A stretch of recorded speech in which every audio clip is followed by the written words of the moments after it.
Hello दोस्तों, स्वागत है आप सभी का आपके अपने YouTube चैनल मैथ्स वाटिका में। दोस्तों मैं हूं रुपेश यादव और इस वीडियो में हम लोग मैथमेटिक्स के 10 वैसे क्वेश्चन को देखने वाले हैं जो कि आपके एग्जाम के पॉइंट ऑफ व्यू से बहुत ही ज़्यादा महत्वपूर्ण है। इससे पहले भी हमने इस सीरीज के 28 वीडियो को ऑलरेडी अपलोड कर रखा है। अगर आपने अब तक उन वीडियोज़ को नहीं देखा है तो उसे भी ज़रूर देखें। इस वीडियो के डिस्क्रिप्शन में कंप्लीट वीडियो का प्लेलिस्ट आपको मिल जाएगा। इसके अलावा अगर आप हमारे साथ हमारे पेड बैच में जुड़ना चाहते हैं तो इसके लिए आपको प्ले स्टोर से मैथ्स वाटिका एप्लीकेशन डाउनलोड करना होगा। उस एप्लीकेशन के ऊपर मैथ और रीजनिंग दोनों का ही फाउंडेशन बैच हमारा चल रहा है। कंप्लीट मैथमेटिक्स आपको 350 रुपये में और कंप्लीट रीजनिंग आपको 350 रुपये में उस एप्लीकेशन के ऊपर मिल जाएगा। साथ ही साथ आप हमारे टेलीग्राम चैनल मैथ्स वाटिका एजुकेशन अड्डा को भी ज्वाइन कर सकते हैं। वहाँ क्लास के रिगार्डिंग इंपॉर्टेंट जो मैसेज होते हैं वो हम वहाँ पे देते रहते हैं। साथ में PDF वगैरह भी वहाँ से आप ले सकते हैं। तो आइए आज के क्लास की हम लोग शुरुआत करते हैं। अभी जो क्लासेज आपका जो सेट चल रहा है वो प्रत्येक एग्जाम के लिए, चाहे तो आप रेलवे का, SSC का, किसी भी एग्जाम का प्रिपरेशन कर रहे हैं, कॉम्पिटिटिव में जो भी एग्जाम का प्रिपरेशन कर रहे हैं, सब जगह या जो क्वेश्चंस है वो आपका काम आएगा। तो आइए शुरुआत करते हैं आज की क्लास का। पहला क्वेश्चन आपके सामने है जो कि क्लॉक से है। हमने पहले भी कई दफ़ा इस चीज़ को बताया है कि क्लॉक, कैलेंडर, एज कुछ वैसे टॉपिक है जो मैथ और रीजनिंग दोनों जगह कॉमन है। यानी इन टॉपिक को मैथमेटिक्स के अंदर भी हम लोग को पढ़ना है और रीजनिंग के अंदर भी हम लोग को पढ़ना है। तो यहाँ क्वेश्चन ये है कि एक घड़ी की सुइयाँ 2 बजे एक न्यून कोण और एक बृहद कोण बनाती है, तो बृहद कोण की माप बताइए। जब 2 बजेगा, जैसे 2 बजने का केस क्या होगा, 2 बजे जो आवर वाला सुई होगा, जो मिनट वाला सुई होगा वह तो 12 पे होगा और जो आवर वाला सुई होगा वह कहाँ पे होगा, 2 पे होगा। तो जिस समय 2 बजेगा ठीक उस समय 2 कोण बनेगा। एक तो छोटा कोण बनेगा इस तरफ से, ठीक है। घंटा और मिनट के सुई के बीच में हमेशा कोण निकालना होता है। नहीं भी दे तो आप समझ जाइएगा, दोनों सुई बोले तो आपको समझ जाना है कि घंटा और मिनट के सुई के बीच ही बोला गया है। तो 2 बजे जो घंटा वाला सुई होगा वह 2 पे होगा, मिनट वाला सुई 12 पे होगा। तो एक कोण तो आपका इस तरफ से बनेगा, यह छोटा कोण होगा, और एक कोण आपका इस तरफ से बनेगा जो बड़ा कोण होगा, ठीक है। देख पा रहे होंगे, इस तरफ से बनने वाला कोण छोटा होगा और इधर से बाहर से जो कोण आपका बनेगा वो बड़ा कोण होगा। हमें बताना है कि एक न्यून कोण और एक बृहद कोण बनाती है, आपको बृहद कोण का माप बताना है कि क्या होगा। देखिए हम न्यून कोण कैसे निकाल सकते हैं, बहुत ही सिंपल है। जब क्वेश्चन में केवल आवर दिया जाए ना, तो उन आवर वाले वैल्यू में, उस आवर वाले वैल्यू में केवल आपको 30 से गुना करना है। इससे एक कोण का माप आपका निकल जाएगा। तो बोला है ठीक 2 बजे, तो 2 गुने 30 यानी कितने डिग्री का कोण बनेगा, 60 डिग्री का। तो एक कोण तो आपका क्लियर हो गया। इन 2 कोणों में से एक कोण तो आपका क्लियर हो गया कि 60 डिग्री का कोण बनेगा। अब दूसरे कोण का आप माप बताइए कि क्या होगा। तो आप इसको कंप्लीट करा के देखिए, पता चलेगा कि एक सर्किल बनाया, और जब एक सर्किल बनता है तो 360 डिग्री का कोण बनता है। मतलब यह पूरा मिला के 360 डिग्री है। तो इसमें से इस वाले कोण का माप अगर 60 है तो शेष कोण का माप हम कैसे निकालेंगे, 360 डिग्री में से माइनस करके। तो 360 डिग्री में से 60 डिग्री माइनस करिए, कितना हो जाएगा, 300 डिग्री हो जाएगा। तो एक कोण तो हम लोग फॉर्मूला के मदद से इस मेथड से निकालेंगे और दूसरे कोण का माप जब भी निकालना होगा तो 360 डिग्री में से माइनस कर लेंगे। अगर आपसे छोटे कोण का माप पूछे तो आपको वैसे कोण को चुनना है जिसका वैल्यू 180 से छोटा हो, और बड़े कोण का माप पूछे तो आपको वैसे एंगल को चुनना है इन दोनों में से जिसका वैल्यू आपका 180 से बड़ा हो। तो हमें बताना है बृहद कोण का माप क्या होगा। तो बृहद कोण का माप क्या हो जाएगा आपका, 300 डिग्री। वैसे भी दोनों एंगल आप निकाल चुके हैं, एक एंगल 60 डिग्री बनेगा, एक एंगल 300 डिग्री बनेगा। बृहत्तम कोण का माप बताना है, बड़े कोण का माप बताना है, कितना डिग्री हो जाएगा, 300 डिग्री। हमने आपसे क्या कॉन्सेप्ट बताया कि अगर क्वेश्चन में केवल आवर दिया जाए उस केस में, जैसे अगर आपसे पूछा जाए 3 बजे कितने डिग्री का कोण बनेगा, 4 बजे कितने डिग्री का कोण बनेगा, 5 बजे कितने डिग्री का, 6 बजे कितने डिग्री का, 7 बजे कितने डिग्री का, अगर क्वेश्चन में केवल आवर दिया जाए तो आपको क्या करना है, केवल 30 से गुना करना है, एंगल पता चल जाएगा। 3 बजे 3 गुने 30, 4 बजे 4 गुने 30, 5 बजे 5 गुने 30, है ना, 150 डिग्री। 6 बजे 6 गुने 30, 180 डिग्री। 7 बजे 7 गुने 30, 210 डिग्री। एक कोण हम लोग इस फॉर्मूला से निकालेंगे और दूसरा कोण निकालना होगा तो 360 डिग्री से माइनस करेंगे। हमेशा सेम टाइम में 2 कोण बनता है। अच्छा, यहाँ पे क्वेश्चन में क्या था आपका कि केवल आवर था। अगर मान लीजिए क्वेश्चन में आवर और मिनट दोनों आ जाए, उस केस में हम लोग क्या करेंगे, तो बहुत ही अच्छी तरह से हम क्लॉक पढ़ाए हैं जिसका वीडियो अपलोड हम कर रखे हैं, आप उसको देख सकते हैं, है ना। जब भी एंगल आपको निकालना हो तो एक फॉर्मूला आपको यूज करना है 60h, या डिफरेंस है। डिफरेंस यानी जो बड़ी वैल्यू होगी ना इन दोनों में से, उसमें से छोटी वैल्यू को माइनस करना है। 60H minus 11m/2। इस फॉर्मूला का आपको उपयोग करना है। यहाँ भी आप निकाल सकते हैं। जैसे 2 बजे कहने का मतलब क्या होगा कि जो आवर का वैल्यू होगा वह आपका कितना होगा, 2 होगा, और मिनट का वैल्यू क्या होगा, 0 होगा। तो मिनट का वैल्यू अगर हम 0 लेते हैं, जैसे मान लीजिए किसी क्वेश्चन में मिनट का वैल्यू दे 2:15 पूछा गया होता, तो m के जगह 15 डालते, h के जगह 2 डालते। लेकिन यहाँ m के जगह 0 लेंगे तो यह पूरा पार्ट क्या होगा, 0 हो जाएगा। तो इस पार्ट का तो हमें कैलकुलेशन करना नहीं पड़ेगा, केवल इस पार्ट का कैलकुलेशन करेंगे तो 30h हो जाएगा। तो h का मान 2 है तो 2 × 30 यानी कि 60। बाकी का जो भी कोण आपका निकालना होगा, अगर क्वेश्चन में घंटा और मिनट दोनों दे, उस केस में आप इस फॉर्मूला का उपयोग कर सकते हैं। चलिए आगे बढ़ते हैं, अगले क्वेश्चन में आ जाइए। अगला क्वेश्चन देखिए, यह भी बहुत बेहतरीन क्वेश्चन है। बोला यदि सुनीता की आय उसकी बॉयफ्रेंड की आय से 75/4% अधिक है। देखिए सुनीता का आय उसके बॉयफ्रेंड की आय से कितना अधिक है, 75/4%। अच्छा 75/4% का वैल्यू कैसे निकालेंगे, 75/4 हटाएंगे तो बट्टा में 100। यह बात आप सबको पता है कि प्रतिशत हटाते हैं तो 100 कहाँ लिखते हैं, बट्टा में। ठीक है, चूंकि प्रतिशत का मतलब 1/100 होता है। अब आप इसको काटिए, 25 × 75, 25 चौके 100। इसका मतलब क्या आया, ऊपर में वैल्यू आया 3 और नीचे में वैल्यू आया 16। इसका मतलब यह हुआ कि सुनीता का जो आय है उसके बॉयफ्रेंड के आय से 3/16 ज़्यादा है। 75/4% अधिक है, तो प्रतिशत को हम भिन्न में बदल लिए। भिन्न में बदलने के लिए 100 से भाग करना होता है, तो भाग किए। इसका मतलब यह आया कि सुनीता की आय उसके बॉयफ्रेंड के आय से 3/16 अधिक है। अच्छा 3/16 अधिक है, इसका मतलब क्या हुआ कि सुनीता का आय है ना 3 अधिक होगा 16 से, तो 16 से 3 अधिक मतलब कितना होगा, 19 होगा। अगर उसके बॉयफ्रेंड का आय कितना होगा, 16 होगा। जिससे अधिक बोलेगा बट्टा में उसका वैल्यू होगा। तो सुनीता के बॉयफ्रेंड से अधिक बोला है, यानी सुनीता के बॉयफ्रेंड का आय 16 और इसका 3 अधिक, यानी इसका सुनीता का आय कितना हो जाएगा, 19। दोनों का आय निकल गया। 3/16 अधिक यानी 19/16, मतलब सुनीता का आय 19 और इसके बॉयफ्रेंड का आय कितना, 16। अब बोला है तो उसके बॉयफ्रेंड की आय को, सुनीता के बॉयफ्रेंड की आय को सुनीता के आय से लगभग कितने प्रतिशत कम है। यानी हमें यह बताना है कि सुनीता के बॉयफ्रेंड का जो आय है वह सुनीता के आय से लगभग कितना कम है। तो 16 19 से कितना कम है, तो इसके बॉयफ्रेंड का आय 3 कम है। कितना से, सुनीता के आय से, तो बट्टा में सुनीता का आय। ठीक है, सुनीता के बॉयफ्रेंड का आय सुनीता का आय से कम कितना है, 3 कम है। कितना प्रतिशत कम है यह निकालना है। तो 3 कम है किससे, सुनीता से, तो बट्टा में सुनीता का आय लिखेंगे। और चूंकि परसेंटेज में वैल्यू चाहिए इसलिए हम गुना करेंगे 100 से। अब इसको जब आप काटिएगा तो आंसर हमें लगभग में निकालना है। तो 3 से 19, 18 तो कट जाएगा, 6 होगा, और 6 से काटेंगे 100 को 16, यानी 16 हमारा आंसर हो जाएगा। देख के पता लग गया, लगभग में आंसर निकालना है, एग्जैक्ट यहाँ पे नहीं निकलेगा। अब 100 में 3 से गुना कर लीजिए, 300 बट्टा कितना हो जाएगा, 300/19 हो जाएगा। वैसे भी भाग करके देख लीजिए, 19 एकम 19, क्या बचेगा आपका, 11 बचेगा। 110, 19 पंचे 95, यानी 15 पॉइंट समथिंग आपका आंसर होगा। 15 पॉइंट समथिंग यानी कि लगभग किस ऑप्शन के करीब होगा, 16। तो इस तरीके से हम लोग अपना आंसर चुनेंगे।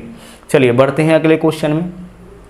अगला क्वेश्चन देख लीजिए, बहुत ही ध्यान से इस क्वेश्चन के कॉन्सेप्ट को आप समझिएगा, ताकि आपके एग्जाम में यह क्वेश्चन बार बार आता है और बनाने में आप ज़्यादा समय लगा देते हैं। एलिगेशन का यह इंपॉर्टेंट टाइप है। 3-4 टाइप का क्वेश्चन एलिगेशन टॉपिक के अंदर तो आता ही है, जिसमें से यह एक इंपॉर्टेंट टाइप है। बोला है 2 कंटेनर में अम्ल और पानी में 3:1 का अनुपात। अम्ल और पानी, अम्ल यानी अम्ल को हम लोग बोलते हैं एसिड, और पानी यानी कि वाटर।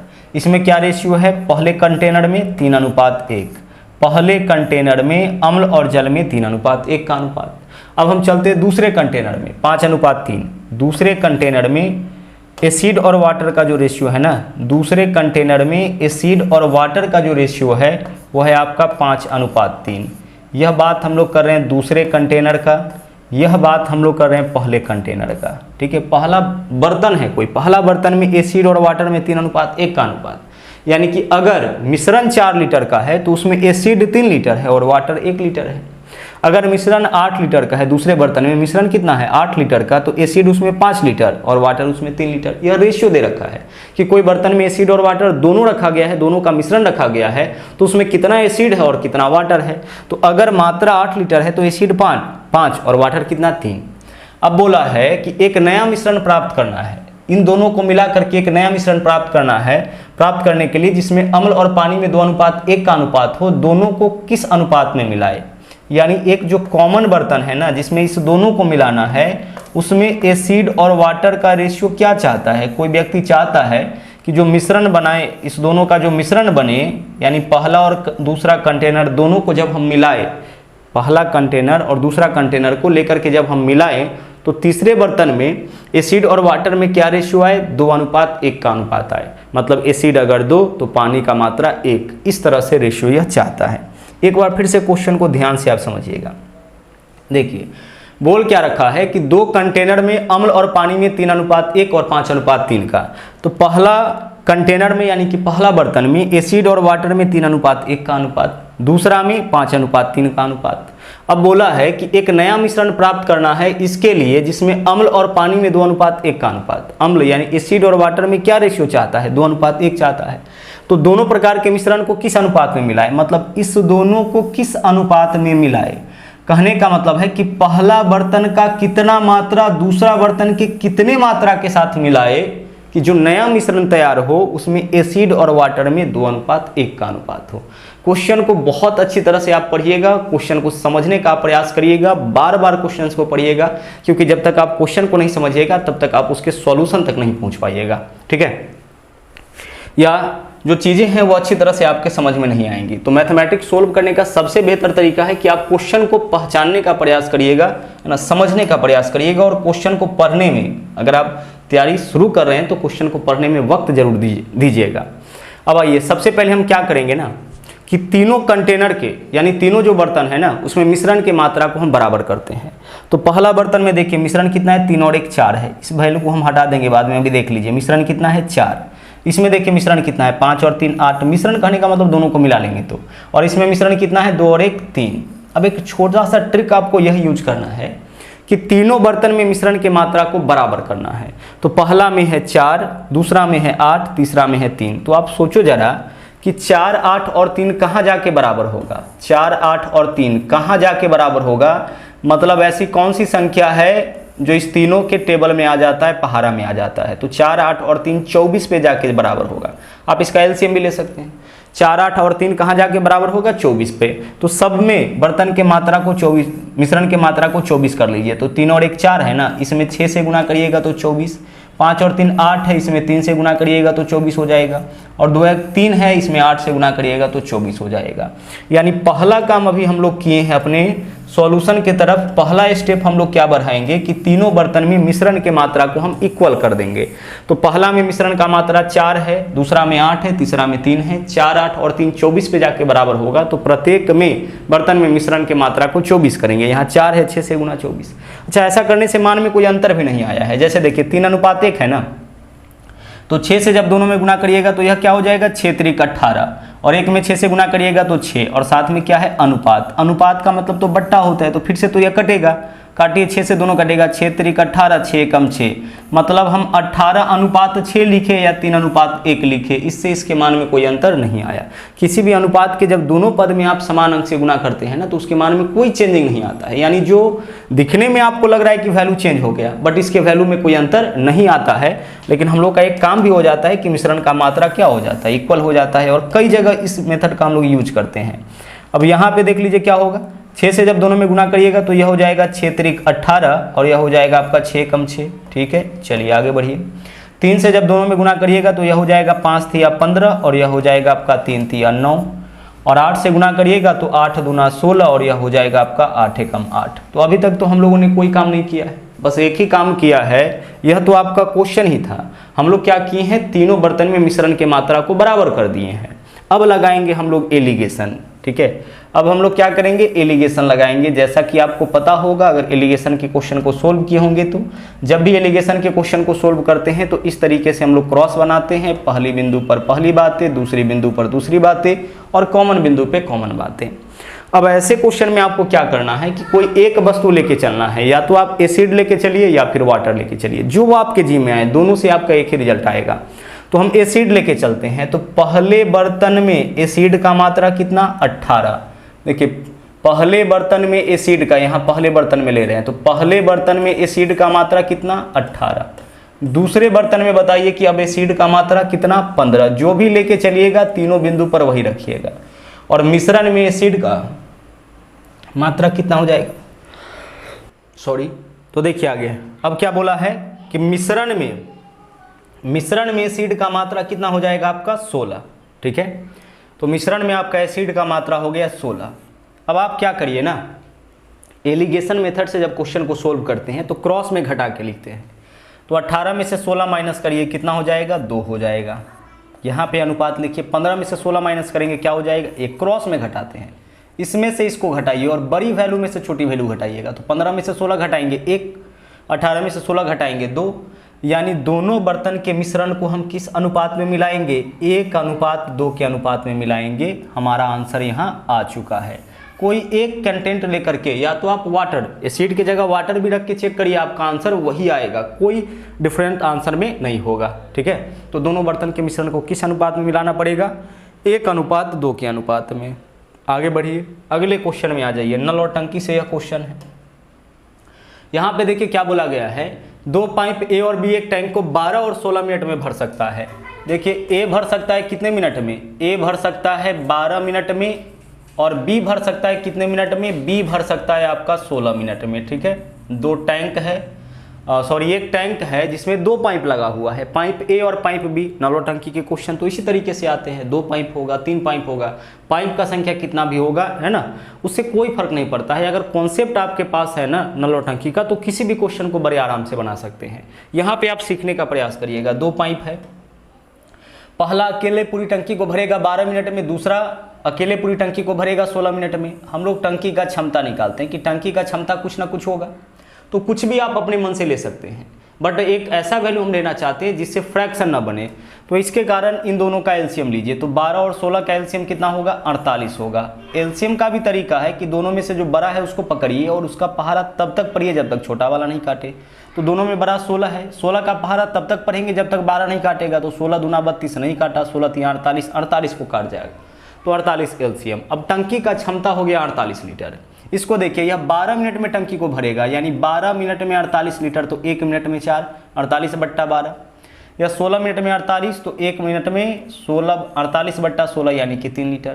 प्रत्येक के द्वारा 1-1 मिनट में भरा गया मात्रा निकाल लिए। सबसे पहले टंकी का क्षमता निकाल लिए, फिर क्या निकाले, प्रत्येक के द्वारा 1-1 मिनट में कितना मात्रा भरा जाएगा। अब आगे देखो आप, यहाँ पे क्या बोला है, बोला है दोनों पाइप को एक साथ खोला गया, परंतु टैंक के भरने से 4 मिनट पहले ए को बंद कर दिया गया। जो पहले बंद करने वाला क्वेश्चन होता है ना, उसको हम लोग कैसे बनाते हैं समझिएगा। दोनों को एक साथ खोला गया, लेकिन 4 मिनट पहले ए को बंद किया गया। अच्छा, आप एक चीज़ सोचो कि ए 1 मिनट में कितना लीटर भर सकता है, ए 1 मिनट में 4 लीटर भर सकता है। तो टंकी के भरने से 4 मिनट पहले इसको बंद कर दिया गया। तो अगर 4 मिनट पहले जो बंद इसको किया गया है नहीं बंद किया गया होता तो 4 मिनट और यह चल लेता। तो 4 मिनट में 4 चौके 16 लीटर और ज़्यादा यह टंकी में पानी भर देता। यही तो होता ना, 16 लीटर एक्स्ट्रा पानी यह भर देता।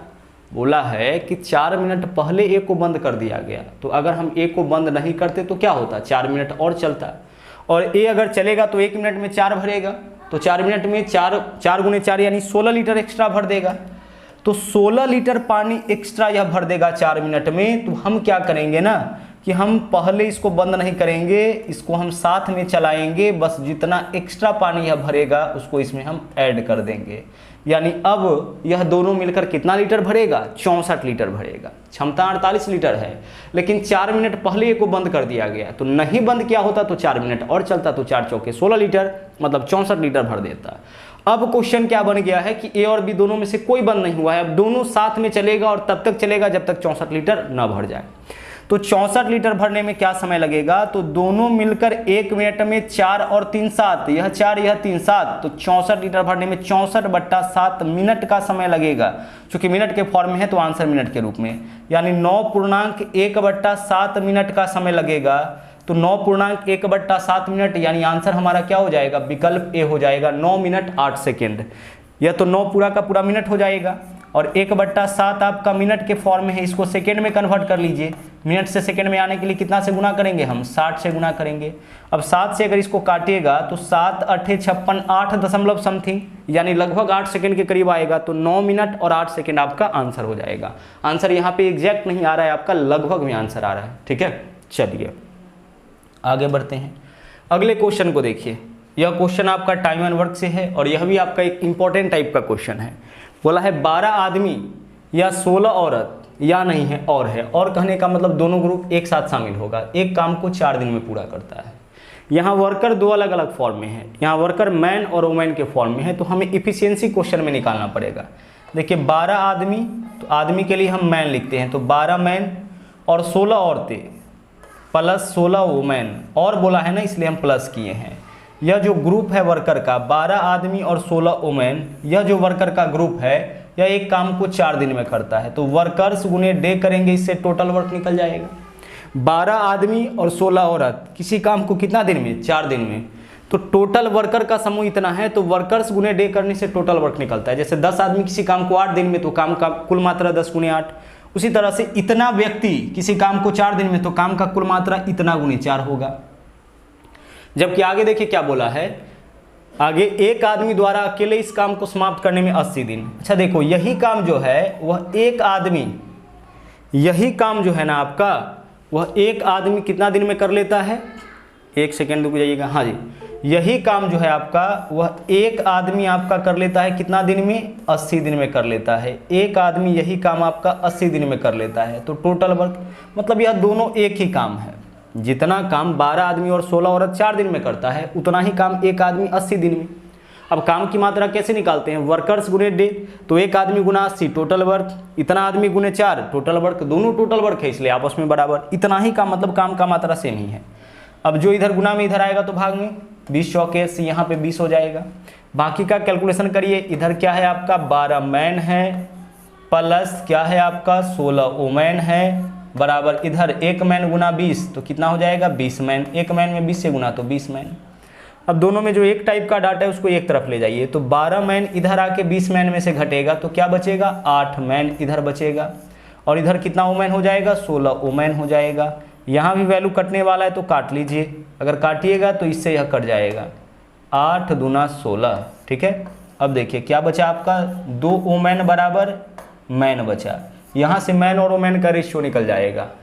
यहाँ से क्या निकल जाएगा, जब इस तरीके से डाटा आ जाए तो मैन और वुमेन का रेशियो निकालने का तरीका है कि m को ढकिए, जो संख्या दिखेगा वो m का वैल्यू हो जाएगा, और w को ढकिए, जो संख्या दिखेगा वो w का, तो w को ढकेंगे कोई भी संख्या नहीं दिख रहा है मतलब w का वैल्यू 1 हो गया।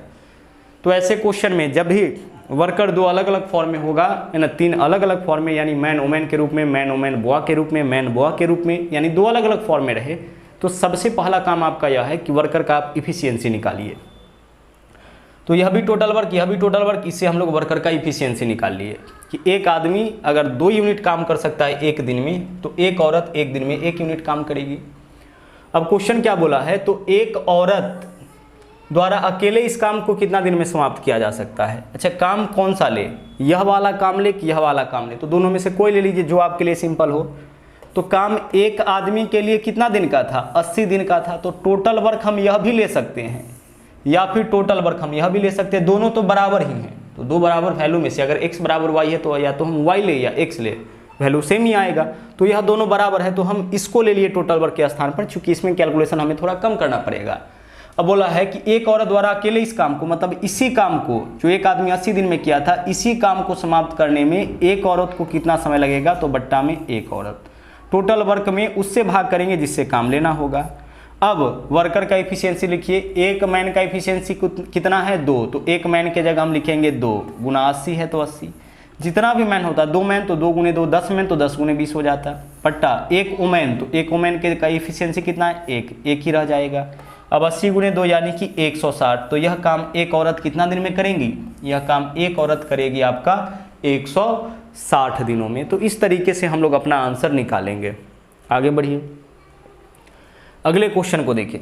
अगला क्वेश्चन आपका पार्टनरशिप से है। पार्टनरशिप पूंजी और समय का जो गुणनफल होता है वह लाभ का रेशियो होता है, ठीक है। बोला है सुनील और गोपाल एक व्यवसाय में साझेदार है। सुनील का पूंजी 20,000 9 महीने के लिए, सुनील 20,000 9 महीने के लिए इन्वेस्ट किया, गोपाल 30,000 रुपये 12 महीने के लिए इन्वेस्ट किया। बोला है 6,000 रुपये के कुल लाभ में सुनील का हिस्सा ज्ञात करिए। सबसे पहले देखिए सुनील कितना इन्वेस्ट किया है, सुनील और गोपाल के इन्वेस्ट का सबसे पहले देखिए रेशियो क्या है। तो सुनील इन्वेस्ट किया है 20,000, ओके, सुनील का इन्वेस्टमेंट कितना है 20,000, और यह जो 20,000 रुपये लगाया है कितने महीने के लिए, 9 महीने के लिए। तो पूंजी गुने समय, यह सुनील का लाभ हो गया। अनुपात, गोपाल पूंजी कितना लगाया है, 30,000, तो गोपाल का पूंजी आपका कितना हो गया, 30,000, ठीक है। और गोपाल पूंजी कितने दिनों के लिए लगाया है, 12 महीने के लिए। तो पूंजी गुने समय, यह गोपाल का लाभ हो गया। यहाँ से दोनों का क्या निकल गया, प्रॉफिट का रेशियो निकल गया। पूंजी गुना समय लाभ, पूंजी गुना समय लाभ। क्लियर। अब काटिए, यहाँ पे देखिए 4 जीरो इधर भी है, 4 जीरो इधर भी है। अनुपात में कटने वाला होता है तो काटते हैं। अगर हम उसी तरह से काटेंगे तो 3 से कट जाएगा, 3 तिया 9। अब इधर देख लीजिए 2 गुना 3 यानी 6, 6 से काटेंगे 12 को, 6 दूना 12। इधर क्या वैल्यू आया, कुछ नहीं है तो 1, और इधर क्या आ गया आपका 2। मतलब दोनों के लाभ में 1:2 का अनुपात होगा। मतलब सुनील को अगर 1 रुपये का लाभ तो गोपाल को 2 रुपये का लाभ। ठीक है, आगे बढ़िए। अब बोला है 60,000 के कुल लाभ में कुल लाभ कितना है, 60,000। अब आप देखो यहाँ से कैसे अब हम लोग अपना आंसर निकालेंगे। कुल लाभ आपका 60,000 है, ठीक है, यही है कुल लाभ। आप बताओ कि अनुपात में कुल लाभ कितना है। तो सुनील का लाभ 1 है, गोपाल का लाभ 3 है, यानी अनुपात में कुल लाभ 3 है। तो इसका मतलब यह जो 60,000 है वो अनुपात 3 का मान है। अनुपात में दोनों का कुल लाभ कितना है, 3, और रियल में कितना, 60,000। तो अनुपात 3 का वैल्यू 60,000, तो 1 का वैल्यू 60,000 बट्टा 3, जो रियल वैल्यू होगा उसको ऊपर और अनुपात के मान नीचे, इससे अनुपात 1 का मान निकलता है। हमें क्या बताना है, सुनील का लाभ यानी अनुपात 1 का मान, तो 1 से गुना कर लीजिए। अगर हमें निकालना हो तो गोपाल का लाभ यानी अनुपात 2 का मान, तो 2 से गुना कर लेते, बस क्वेश्चन सोल्व। 3 से काटिए, 20 तिया 7, 3 दूना 6 हो जाएगा। इसके अलावा जितना जीरो है आप रहने दीजिए। 20,000 रुपये यही आपका क्या हो जाएगा, सुनील का लाभ हो जाएगा। या यहाँ से भी आप कर सकते हैं, दोनों का कुल लाभ कितना है, 60,000। तो 3 को 60,000 बनाने के लिए कितना से गुना करिएगा, 20,000 से गुना करिएगा, 60,000 हो जाएगा। जब 20,000 से गुना करिएगा तो इसका लाभ कितना हो जाएगा, 20,000 हो जाएगा, इसका 40,000 हो जाएगा। तो ऐसे भी आप निकाल सकते हैं, या फिर इस तरीके से भी आप निकाल सकते हैं। आगे बढ़िए, अगले क्वेश्चन में देखिए क्या है। बोला है 5 क्रमागत संख्याओं का औसत 100 है, तो सबसे बड़ी और सबसे छोटी संख्याओं के वर्गों का अंतर क्या होगा। सबसे छोटी और सबसे बड़ी और सबसे छोटी संख्याओं के वर्गों का अंतर, सीधे अंतर नहीं पूछा है, वर्गों का अंतर पूछा है। क्वेश्चन के पहले लाइन में आते हैं, 5 क्रमागत संख्या का औसत 100 है। देखिए क्रमागत संख्या अगर हम मानते हैं, मान लीजिए ABCD मान लेते हैं। पहला संख्या A, दूसरा संख्या B, तीसरा संख्या C, चौथा संख्या D और पांचवा संख्या E। यह 5 क्रमागत संख्या हो गया। अब क्रमागत संख्याओं का मतलब होता है जिन संख्याओं के बीच में एक एक का अंतर हो। लगातार आने वाली संख्याएं क्रमागत संख्याएं कहलाती हैं। तो जो भी क्रमागत संख्याएं होंगी उनमें एक एक का अंतर होगा। मतलब इससे एक ज़्यादा यह होगा, इससे एक ज़्यादा यह होगा, इससे एक ज़्यादा यह होगा, इससे एक ज़्यादा यह होगा, यही तो होगा। क्रमागत संख्याओं का मतलब क्या होता है, इनके बीच में एक एक का अंतर होगा। क्रमागत सम संख्या का मतलब होता है 2-2 के अंतर वाली संख्या है। जैसे क्रमागत सम तो 10, 12, 14, 16, 18, 20। क्रमागत विषम, इसमें भी 2 का अंतर होगा, 3, 5, 7, है ना, 3, 5, 7, 9, 11। तो क्रमागत बोला जाए मतलब एक एक के डिफरेंस पर संख्याएं होंगी। क्रमागत सम या विषम बोला जाए मतलब 2-2 के अंतराल पर संख्याएं होंगी। लेकिन क्रमागत सम या विषम बोलने से यह पता नहीं चलता है कि कौन सी संख्या की बात की जा रही है, संख्या शुरू कहाँ से होगा। दूसरा चीज़, अगर हम बात करेंगे क्रमागत संख्याओं का, जैसे 8, 9, 10, है ना, यह क्रमागत संख्या हो गया। इसका औसत पूछेगा तो बीच वाला इसका औसत हो जाता है। क्रमागत संख्याओं का औसत क्या होता है, मिडिल टर्म होता है। तो अगर ABCDE 5 क्रमागत संख्या है तो इसका औसत क्या होगा, C होगा, जबकि औसत दे रखा है 100।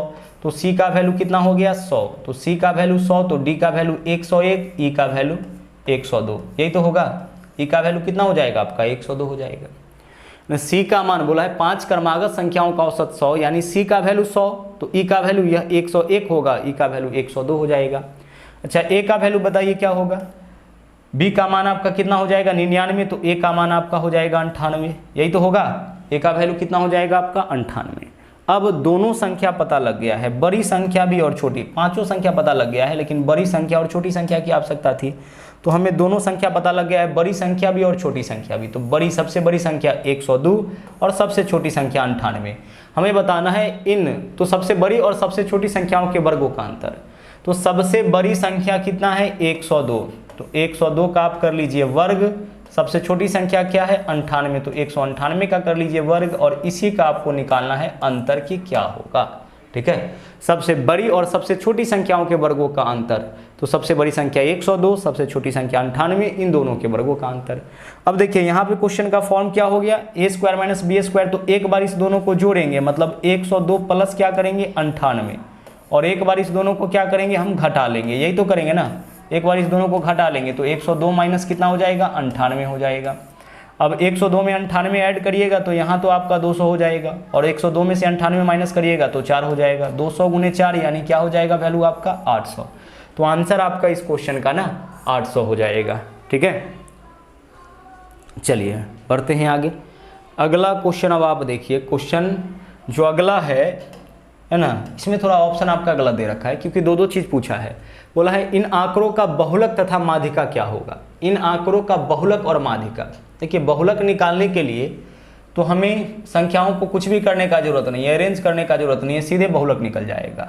बहुलक वह होता है जिसका पुनरावृत्ति इन संख्याओं में सबसे ज़्यादा बार होता है, जो सबसे ज़्यादा बार आएगा वही बहुलक हो जाएगा। तो देखिए 4 कुल मिला के कितना बार आया है 1 2, बाकी सभी संख्या देख लीजिए एक बार। अच्छा देखो यहाँ 5 है, यहाँ -5 है, 5 सिर्फ एक बार आया है, -5 एक बार आया है। ऐसा नहीं कि इस दोनों को 5 में ही काउंट कर लेना, यह अलग संख्या है, यह अलग संख्या है। तो जो संख्या इस पूरे सीरीज में सबसे ज़्यादा बार आएगा वह आपका बहुलक हो जाएगा। तो बहुलक आपका तो 4 हो गया। ठीक है, इसके अलावा हमें क्या बताना है माध्यिका। तो माध्यिका निकालने के लिए क्या करेंगे ना, संख्याओं को हम आरोही क्रम में सजाएंगे, यानी बढ़ते क्रम में, चढ़ते क्रम में। तो चढ़ते क्रम में सबसे छोटी संख्या सबसे पहले, तो सबसे छोटी संख्या क्या है -5। इसके बाद इससे बड़ी संख्या कौन होगा -3, फिर उसके बाद कौन होगा -2, उसके बाद क्या आएगा आपका 0 है तो 0 भी आ जाएगा। ठीक है, माइनस वाला जो वैल्यू होता है, माइनस में जो वैल्यू जितना बड़ा दिखेगा ना वो उतना छोटा होता है। तो सबसे बड़ा -5 दिख रहा है तो यह सबसे छोटा, उसके बाद -3 -2 0, उसके बाद देख लीजिए एक भी है तो 1 लिखेंगे। 1 के बाद देख लीजिए हम 4 है 2 बार, तो 4 लिखेंगे कितना बार हम 2 बार। 4 के बाद क्या है आपका, 4 के बाद 5 7 और 10 भी है, तो 4 के बाद हम लिखेंगे 5 7 और 10। देखिए तो सभी संख्या आ गया है ना, 1 2 3 4 5 6 7 8 9 10, कुल मिला के 10 संख्या, 10 संख्या को लिख लिए। आरोही क्रम में आपको सजा लेना है, बढ़ते हुए क्रम में। सबसे छोटी संख्या पहले, उसके बाद उससे बड़ी, उसके बाद उससे बड़ी, अंत में सबसे बड़ी। आरोही क्रम में सजाने के बाद जो संख्या बिल्कुल बीच में होगा ना वही आपका माध्यिका होता है। ठीक है, वही आपका माध्यिका होता है, वही आपका मीडियन होता है। तो सबसे बीच में देख लीजिए 4 संख्या आप बाएं से हटा लीजिए, चूंकि 10 संख्या है, और 4 संख्या दाएं से हटा लीजिए, तो बीच में कितना संख्या बच गया, बीच में 2 संख्या बच गई।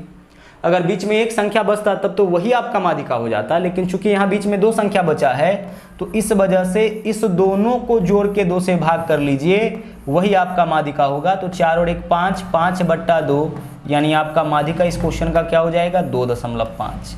अगर बीच में 1 संख्या बचेगा तब तो वही माध्यिका होगा, लेकिन बीच में अगर 2 संख्या बचे उस केस में उन दोनों को जोड़ के 2 से भाग करेंगे। बीच में 2 संख्या तब बचता है जब नंबर ऑफ डाटा इवन होता है, आंकड़ों का संख्या सम होता है। जैसे 8 संख्या, 10 संख्या, 12 संख्या, 14 संख्या, 16 संख्या, तो बीच में 2 संख्या बचेगा, तो उन दोनों को जोड़ के 2 से भाग करेंगे। लेकिन अगर आंकड़ों का संख्या ऑड होगा, विषम होगा, तो बीच में केवल 1 संख्या, जैसे 5 संख्या के बीच में तीसरा संख्या बचेगा, 7 संख्या के बीच में चौथा संख्या बचेगा, 9 संख्या के बीच में 5वां संख्या बचेगा। लेकिन यहाँ 10 संख्या है तो इसके बीच में 2 संख्या बचेगा, है ना, 2 संख्या बचेगा, 5वां और 6ठा। हाँ जी, 5वां और 6ठा, तो इस दोनों को जोड़ के हम 2 से भाग करेंगे, माध्यिका निकल जाएगा। मान लीजिए इस क्वेश्चन में आपसे रेंज पूछा गया होता, क्या पूछा गया होता, रेंज। रेंज का मतलब क्या होता है, रेंज का मतलब परिसर होता है। परिसर कैसे निकलता है, तो सबसे बड़ी वैल्यू में से सबसे छोटी वैल्यू को माइनस करते हैं। तो सबसे बड़ी वैल्यू क्या है 10, इसमें से माइनस क्या करेंगे 5, तो 10 माइनस -5 यानी क्या हो जाता है आपका 15 हो जाता। ठीक है, चलिए आगे बढ़िए, अगले क्वेश्चन में आ जाइए। अगला क्वेश्चन क्या है, बोला है एक दुकानदार 20% और 10% के 2 अनुक्रमिक छूट देता है और अपने उत्पाद के लिए 108 रुपये पाता है। 2 डिस्काउंट के बाद वह दुकानदार को कितना कीमत मिलता है 108 रुपये। तो वास्तविक मूल्य ज्ञात करिए। सबसे पहले तो हम आपको बता दें कि 2 क्रमिक छूट के बदले एक समतुल्य छूट निकालना होगा ना, तो आप यह फॉर्मूला यूज करिएगा, x + y - xy/100। इस फॉर्मूला का उपयोग आपको कब करना है, जब 2 क्रमिक छूट के बदले में एक समतुल्य छूट निकालना होगा, तो इसका यूज करेंगे। जैसे 20% और 10% का 2 क्रमिक छूट है, तो इसके बदले में एक छूट निकालिए, तो 20 + 10 -20 × 10/100, या जो दो अलग अलग छूट दिख रहा है ना उसके बदले में एक छूट निकाल रहे हैं। 00 से 00 कैंसिल, 20 और 10 30, 30 में से 2 माइनस करिए कितना हो जाएगा 28। तो इन दोनों छूट के बदले में एक छूट कितने परसेंट का हो जाएगा 28% का। तो हम 20 और 10 का 2 डिस्काउंट करें या 28 का 1 ही डिस्काउंट करें, दोनों का मतलब सेम ही होगा। यहाँ से भी डायरेक्ट क्वेश्चन पूछा जाता है कि दो क्रमिक छूट के बदले में एक क्रमिक छूट क्या होगा, तो x + y - xy/100, x के जगह पहला डिस्काउंट, y के जगह दूसरा डिस्काउंट। तो इस दोनों छूट के बदले में एक छूट 28%। अब आप सोचिए कि 28% तो दुकानदार डिस्काउंट ही कर देगा, मतलब कीमत कितना लेगा, उस वस्तु के कीमत से 28% कम, मतलब उस वस्तु के कीमत का मात्र 72% कीमत आपसे लेगा। 10% डिस्काउंट करेगा तो 90% लेगा, 20% डिस्काउंट करेगा तो 80% लेगा। उसी तरह से 28% तो डिस्काउंटे कर दिया, मतलब उस वस्तु की कीमत का मात्र 72% लेता है, जबकि बोला है लेता है कितना 108 रुपये। तो 108 रुपये उस दुकानदार को कीमत मिलता है, जबकि यह जो 108 रुपये है वह वस्तु की कीमत का मात्र 72% है। तो 108 रुपये 72% का मान है, 72 से भाग करेंगे 1% का मान निकलेगा। हमें उस वस्तु का वास्तविक मूल्य निकालना है, यानी 100% का मान निकालना है, तो हम कितना से गुना करेंगे 100 से। या आप ऐसे ही बना सकते हैं, मानना कि वस्तु का वास्तविक मूल्य 100 रुपये, अब इस पर 28% का डिस्काउंट यानी इसके कीमत के 72% में ही वस्तु को बेचता होगा, जबकि वस्तु को कितना में बेचता होगा 108 में। तो इसको भी सोल्व करके आप अपना आंसर निकाल सकते हैं, या फिर यह ज़्यादा बेहतर मेथड है। काटिए 18 चौके 72 और 18 छक्के हो जाएगा, 4 से काटेंगे यह कितना हो जाएगा 25, 25 × 6 यानी 150 रुपये इस वस्तु का आपका वास्तविक मूल्य हो जाएगा। इसका जो वास्तविक कीमत होगा वह कितना हो जाएगा 150 रुपये। आगे बढ़िए, अगला क्वेश्चन है आपका, अपर्णा एक वस्तु पर क्रय मूल्य से 50% अधिक मूल्य अंकित करती है और लगभग 10% लाभ प्राप्त करने के लिए कितने प्रतिशत की छूट दी जानी चाहिए। लगभग 10%। देखिए हम मान लेते हैं वस्तु का क्रय मूल्य 100 रुपये। ध्यान से इस कॉन्सेप्ट को समझिएगा, बहुत ज़्यादा इसका हम लोग यूज करते हैं। वस्तु का कॉस्ट प्राइस हम कितना मान लिए 100 रुपये मान लिए, यह क्या है आपका वस्तु का कॉस्ट प्राइस है, ठीक है, क्रय मूल्य है। क्रय मूल्य से ज़्यादा में वस्तु को बेचते हैं तो लाभ होता है, कम में बेचते हैं तो हानि होती है। बोला एक वस्तु पर उसके क्रय मूल्य से 50% अधिक मूल्य अंकित करता है, तो क्रय मूल्य 100 रुपये है तो इससे 50% ज़्यादा मूल्य अंकित करता है, यानी अंकित कितना करता है 150 रुपये। तो यह क्या हो गया MRP हो गया, ठीक है, यह क्या हो गया आपका MRP। वस्तु के क्रय मूल्य से 50% ज़्यादा, तो क्रय मूल्य 100 तो अंकित कितना करता है कीमत इस पर 150। अब लगभग 10% का लाभ चाहिए, तो आप सोचिए कि 100 रुपये के वस्तु पर 10% का लाभ कब होगा, जब 100 रुपया का सामान 110 में बेचा जाएगा, तो यह तो विक्रय मूल्य हो गया। लगभग 10% लाभ चाहिए, तो 10% लाभ यानी क्रय मूल्य से 10% ज़्यादा में बेचेंगे तभी तो 10% का लाभ होगा, मतलब 110 रुपया में यह सामान को बेचना चाहता है। MRP कितना 150, क्रय मूल्य कितना 100, बेचना कितना में चाहता है 110 में, तो कितने प्रतिशत की छूट देनी चाहिए। तो छूट किस कीमत पे मिलता है MRP पे, तो 150 रुपये का वस्तु है उसको 110 में यह बेचना चाहता है, 110 में बेचेगा तभी तो 10% का लाभ होगा। तो MRP जिस वस्तु का 150 है उसको 110 में बेचना है, तो डिस्काउंट कितने % का होगा, तो डिस्काउंट हमेशा MRP पे निकालते हैं। तो 150 का सामान 110 में बिकेगा तो डिस्काउंट कितना का होगा 40 का, बट्टा डिस्काउंट कहाँ पे हो रहा है MRP पे ना, तो बट्टा में MRP लिखेंगे और परसेंटेज के लिए क्या करेंगे हम लोग गुना करेंगे 100 से। इससे क्या निकल जाएगा परसेंटेज डिस्काउंट। 150 का सामान 110 में बेचना है तो डिस्काउंट कितना का 40 का, बट्टा अंकित मूल्य गुना 100। अब काटिए इसको, 50 से काटिए, 50 दिया 150, 50 चौके 100, 40 चौके 160, 160 बट्टा 3 है, 160 में 3 से भाग करिए, 3 से अगर भाग करिएगा, अच्छा रुक जाइए कुछ गलत तो नहीं हो गया ना, हाँ जी गलत तो हो गया, गलत आपका यहाँ पे हो गया, देखिए यहाँ पे आपका कैलकुलेशन में गलत हो गया। अगर काटेंगे तो 50 दिया 150, 50 गुना 100, 80 बट्टा 3, 80 में 3 से भाग करिए, अगर 81 होता तो 3 से भाग लग जाता 27 बार में, यानी लगभग 27% आपका आंसर हो जाएगा, या पॉइंट में ले जाइए। 3 से भाग करिए, 3 दूना 6 हो जाएगा, 2 बचेगा 20, 3 छक्के 18.66, 26.66%, यानी कि लगभग 27% आपका आंसर हो जाएगा। तो इस तरीके से आज का सेट आपका कंप्लीट हुआ। वापस मुलाकात होगी अगले दिन फिर से एक नए सेट के साथ। थैंक यू, जय हिंद।